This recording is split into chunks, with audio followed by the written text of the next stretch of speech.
Alright, let's look at the L'Hopital's rule.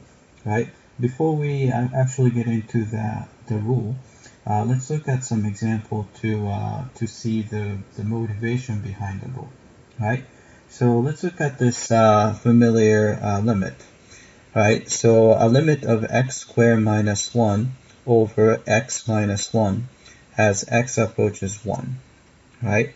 So first thing you should do is just to plug in, and you can see that if you plug in, you have 1 squared minus 1. So this guy approaches 0. Right, on the bottom, you have 1 minus 1. So the denominator also approaches 0. So when you have 0 over 0, then we cannot make a conclusion at this point. So we have to do something else. Alright, so for this one, we could factor out the numerator as, so let's see, x, so this is a difference of squares. So you have x minus 1 times quantity x plus 1, and divided by x minus 1 as x approaches 1. Alright, then we can cancel x minus 1, and you have the same thing on the bottom. They cancel that.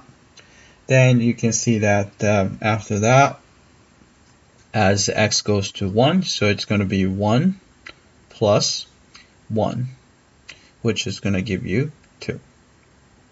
Right?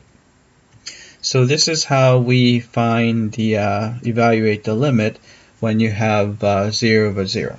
Right, because 0 over 0 indicates that there's a common factor hidden inside. So we have to somehow pull that out. Alright, and we're going to have a similar situation for the next example. So as x approaches 0, and you can see that the e to the 0 is 1, so 1 minus 1. So the numerator, numerator approaches 0 as well. Alright, then denominator is just x, so this approaches 0. Alright, so 0 over 0. So it indicates that there is a common factor x hidden in the numerator, and the denominator is x itself. Alright, but we have hard time factoring x out from the numerator. So what the L'Hopital's rule said is this, right? So this is where L'Hopital's rule comes in handy, right? We don't know how to factor x out from this expression, but it says this: if a quotient f of x over g of x approaches either 0 over 0 or infinity over infinity, in this case we have a 0 over 0, then what you can do is, in order to evaluate the limit, we can actually take the numerator and the denominator, the derivative of the numerator and the denominator separately, right? You have to be careful. This is not quotient rule. We're taking a derivative of the top separately and taking the derivative of the bottom separately, not the quotient rule. Right? Then we take the limit. All right? So let's do that. So since you have 0 over 0, by L'Hopital's rule, maybe I'll indicate that, saying that I'm applying L'Hopital's rule. So you have limit, right? Derivative of the top would be derivative of e to the x is e to the x, and derivative of negative 1 is 0. So I'm not going to write anything down. And derivative of x is 1, right?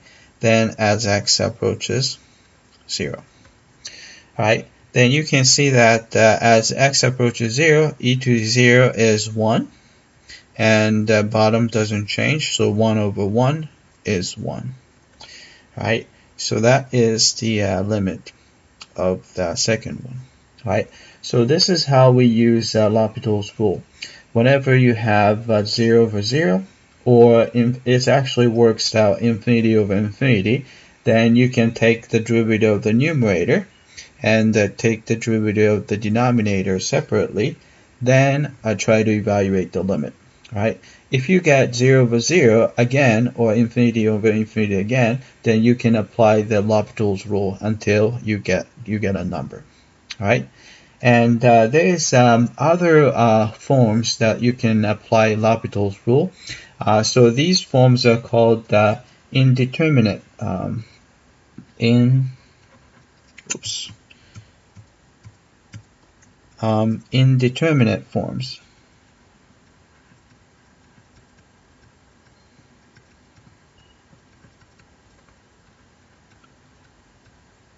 Right. So other forms are, first one, if you have, say, 0 times infinity, that's another form that you can apply L'Hopital's rule. So what you have to do is you can actually rewrite it so that you can create a fraction so that you have either infinity over infinity, like, so for example, if you do 0 over 1 over infinity, and you can see that 1 over infinity is approaching 0, so you can turn it into a 0 over 0 situation. Or you can actually do infinity over 1 over 0. Still, this is infinity over infinity situation, so you can turn it into L'Hopital's rule. All right, but I'm going to just list the other four forms and 2. And if you have an infinity minus infinity, then you can apply L'Hopital's rule. And another one is, say, 0 to the 0. Right, and these are actually very similar, so I listed in one shot.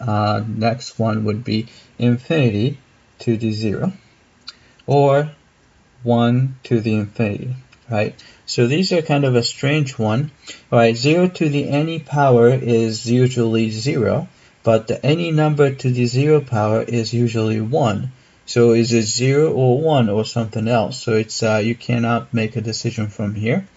And the same thing, infinity to the any power is usually a huge number, but 0th power turns into 1. So is it infinity or 0? So you cannot determine that from here.